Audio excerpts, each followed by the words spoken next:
Our top story at 6:30, the ANC dismissed claims of media personality Shaka Sisulu leading an ANC election campaign that allegedly propagated fake news. Here's a report. The ANC has dismissed accusations of propagating fake news to discredit the oppositions during the 2016 municipal elections. We are busy with our communication department to develop a social media policy that will regulate that space. But Shaka Sisulu is not an employee of the ANC. There will be many people who go and say, we're doing this on behalf of Luthuli House, And sometimes we ask people, who is this Luthuli House? And you can't find the name of the Luthuli House. It's one of those issues, and we're dealing with it. We're taking it quite seriously, actually. Public relations consultant Sihle Bolani alleges that the ANC War Room team paid social media influencers to swing the elections in the party's favor. Bolani says the War Room team was put together by Joseph Nkadimeng, a businessman with ties to the ANC and Sisulu. But Sisulu says the reports are inherently false, exaggerated, and intended to discredit his reputation and the name of the ANC. Bolani says the War Room was focused on enhancing the ANC's presence on social media and disempowering its political rivals. But Sisulu says their role is to promote the values and virtues of the movement to potential voters and not to discredit the opposition.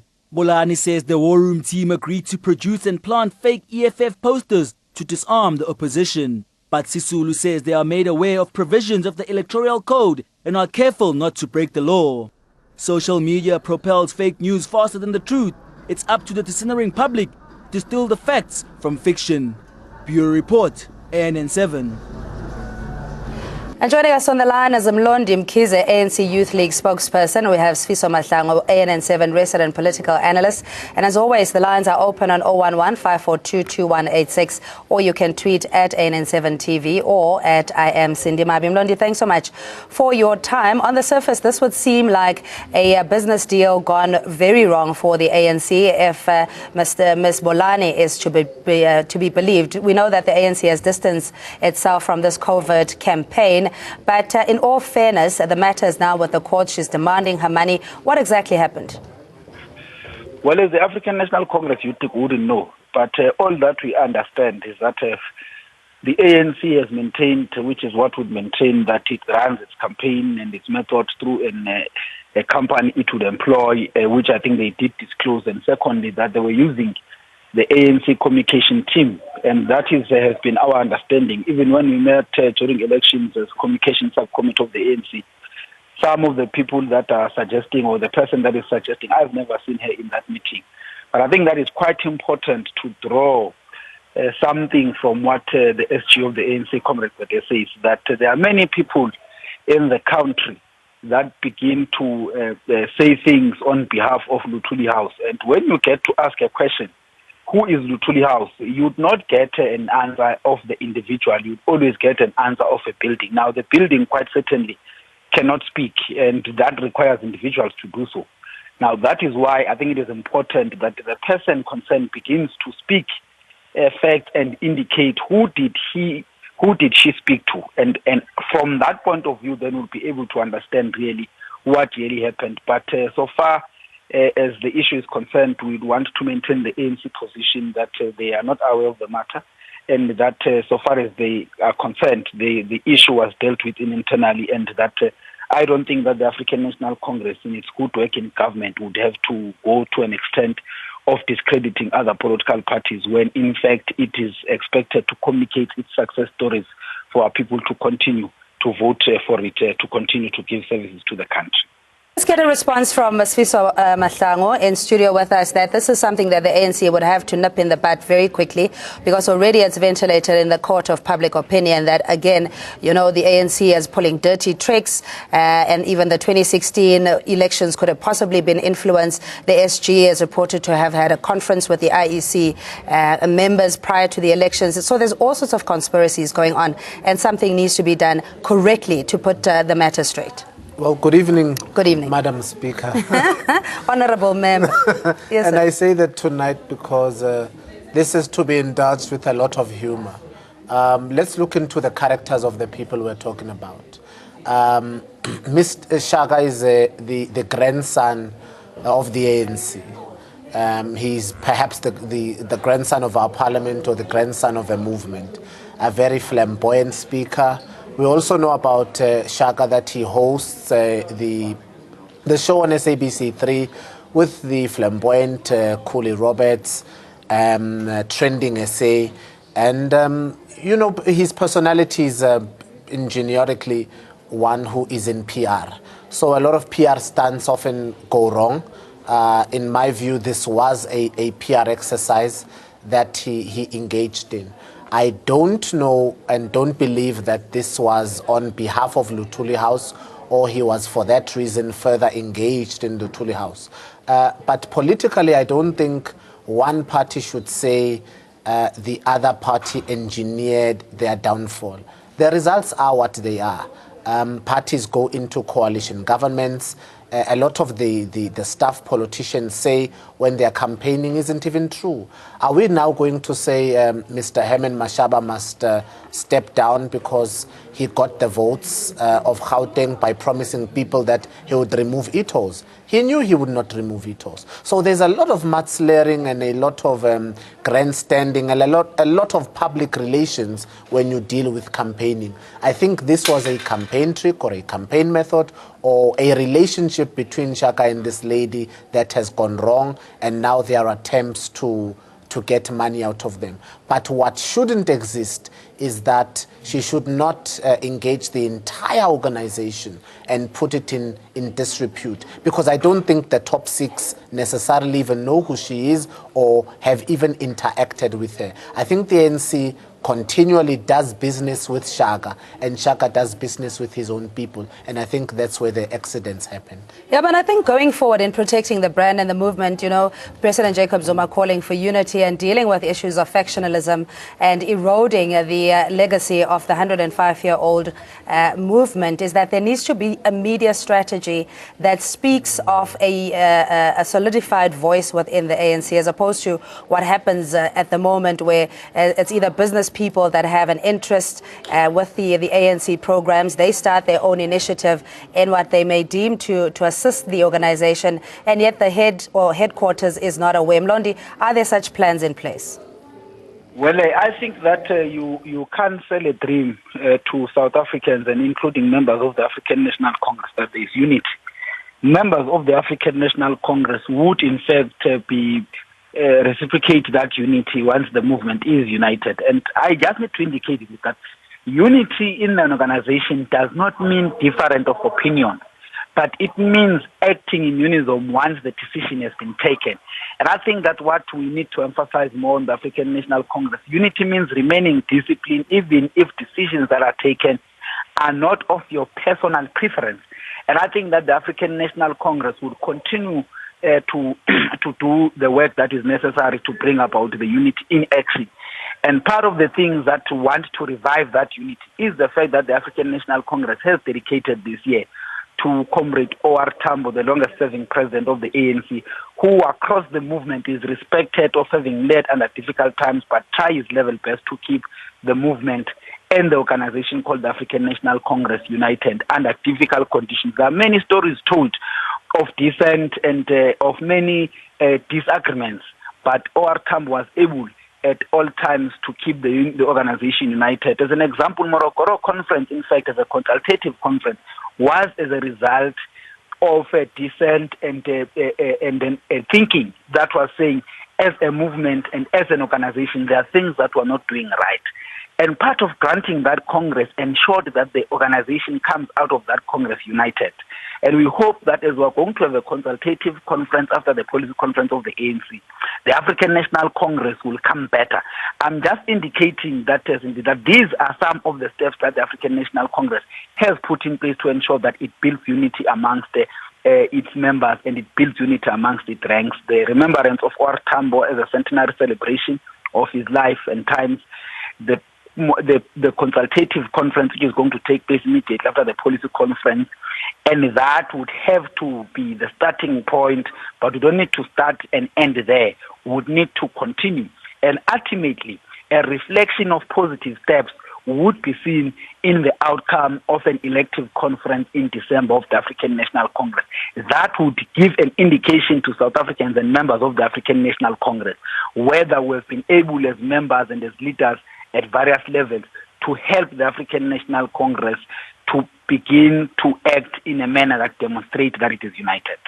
Right, Mlondi, we know your time is limited. That's Mlondi Mkhize. Thanks so much for joining us, ANC Youth League spokesperson on the War Room saga, where the ANC has been implicated, or rather the allegations of wanting to distress and frustrate the efforts of the opposition in light of the ANC coming out, I suppose, more appealing to voters. Joining us now is Nomvula Mokonyane in her capacity as the campaign leader leading up to the elections, but she's also Minister of Water and Sanitation.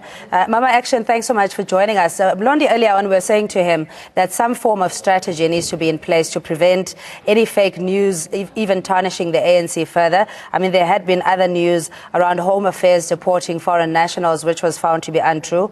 Malema, of course, I can't resist the temptation to quote him, saying that Zuma had gone to Dubai with bags and bags of money, etc. So how's the organization dealing with it? But firstly, what went wrong in this particular case with Ms. Bolane? Thank you for inviting me. For the record, the NC has never waged a negative campaign.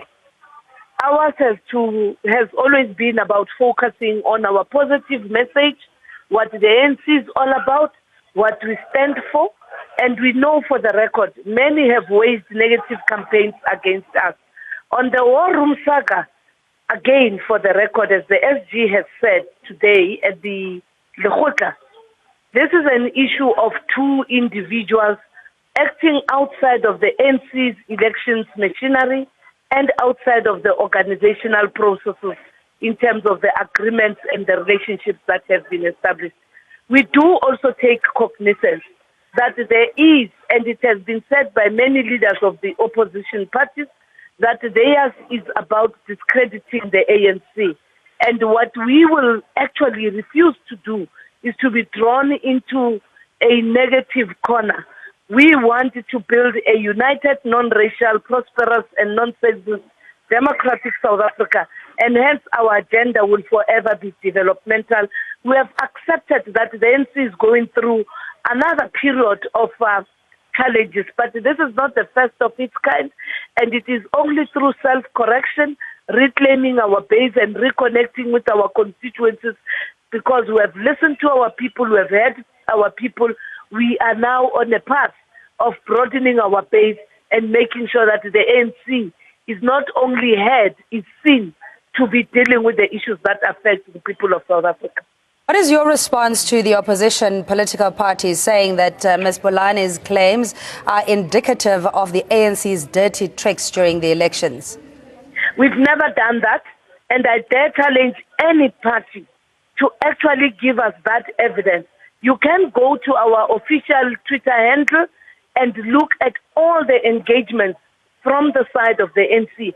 Ours has been about demonstrating our implementation of our election strategy, that we've never asked even Ms. Bolane to do that. We have our own election strategy. I chair the War Room. I've never seen that young lady. She has never been part of our War Room. The War Room is not constituted by anybody. We've got an official service provider, which is Ogilvy, that we had entered into a contract with them. And as I've said, the NC refuses to be drawn as an organization on those issues. As for the issue of the general manager, that is being attended through the internal processes of the NC. Yes, Nomvula, please stay on the line. We have political analyst Fiso Mahlango who would like to pose a question to you or add to your submission. Yeah. Well, the issue here also, Cindy, is a matter that I've cited before, and perhaps I need to edify it once more. The ANC's internal communication is fractured. Their internal PR strategy doesn't seem to work. At one point you had the leader in Parliament, the chief whip, calling for the NEC to fall. Then you had one minister calling for the president to fall. Then you had some cabinet members calling for other cabinet members to fall. That's essentially one person calling for their employer to fall, and those things don't make communication sense. There needs to be one party agent, there needs to be one party communication line that comes from the spokesperson or from the head of communications from the party. And no one can just make comments and claim to, to be hired or to be speaking on behalf of the ANC. I think that's a very dangerous position as an organization to be in.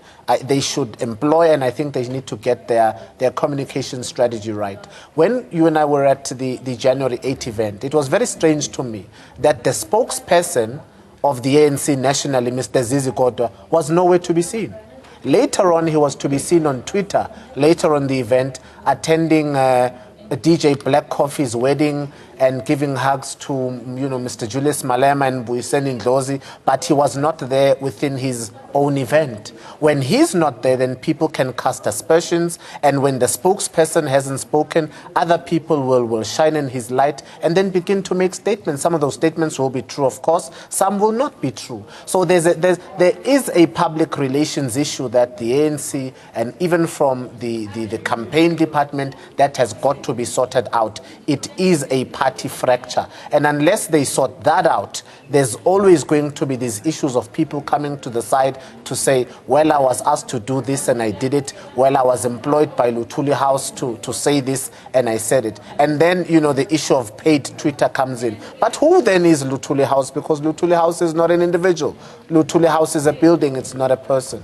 I think the issue of communication needs to be risen within the party. All right, let's ask Mama Action, who's known to get things done, if there is such a strategy, because the war room concept in itself is not something that is intended to be malicious, or it's basically a methodology of any organization to strategize the plan of action as to what they're going to do in taking up a big project. But in this case, it's been marred now by being a covert attempt to discredit the opposition, and therefore the anti-incumbency brigade also saying that the ANC is living up to its new character, that of cheap tricks, that of doing anything it can to at least have a majority in 2019. The issues that have been raised are a true area of reflection, particularly on how we make sure that there is one entry point in terms of communication. But however, we need to remind both the analysts and everyone listening that Comrade Jackson Mthembu is the head of communications for the African National Congress. Comrade Zizi is a spokesperson of the ANC. The SG speaks on behalf of the National Executive Committee and on a day-to-day basis on any matter that affects the organization. And indeed, some of the issues that have come out about so and so having said this and stuff, it's a reference to issues that were raised internally in the ANC. The weakness has been the leaking of information when that information was supposed to be for internal debate and discourse in the ANC. And people go out and tell so and so said this, so and so said that. What is of importance is what finally comes out of those deliberations. It is unfortunate that we have gone through a stage where whatever that is said, like what we heard from Karima Brown, being able to narrate block by block what is happening within the National Executive Committee. That smacks of political ill-discipline by those who serve in those sectors. However, the issue of a war room, there was never a covert a war room, and secondly, there was never an intention to fight a negative campaign. We know how many political parties had put posters and messaging that is out to undermine the leader of the ANC. They've gone to individuals, including myself, where I became a topic for a media brief by a political party, but we refuse to be taken out of the lane. And what is of importance is to actually take what the ANC is saying, and as I'm saying now, as the head of elections and campaigns, what the SG has said, this is a matter of two individuals who had actually made an arrangement. They must actually that they must not actually be linked to what the ANC is doing. Our official partner has been Ogilvy, that has also, for the record, made its announcement, its own announcement independent of the ANC.